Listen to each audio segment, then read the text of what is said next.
It's a brutal civil war that's been raging since 2013. Described by the UN as ethnic cleansing, with early warning signs of genocide. Thousands have been killed in violence between Christians and Muslims. Is the Central African Republic descending into genocide?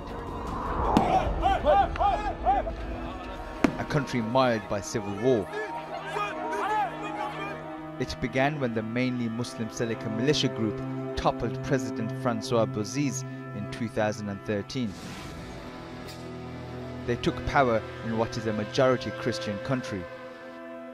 Following abuses by Seleka soldiers, there were reprisals from Christian militias, the anti-Balaka. France, the former colonial power, intervened with a force of just over 1,000 troops. And a peacekeeping mission from the African Union was sent to the country. Under this international pressure, the Seleka handed power to a transitional government a year later. But the violence continued, as has a humanitarian fallout. The capital Bangui saw its Muslim population go from 145,000 to just 900. Amnesty International called it a Muslim exodus of historic proportions. Even women and children are targeted by the anti-Balaka militia.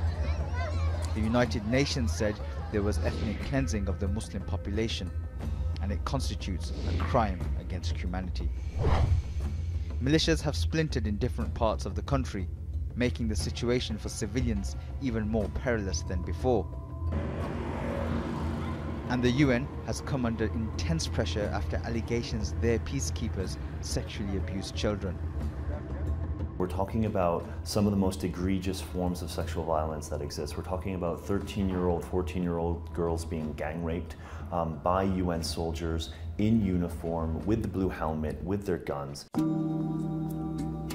The government has little control outside of the capital, Bangui, and both UN and the African Union peacekeepers have failed to stem the violence. With no sign of an end to the fighting between Muslim and Christian militias, the spectre of genocide looms over this country, the horrors of which this continent has seen before.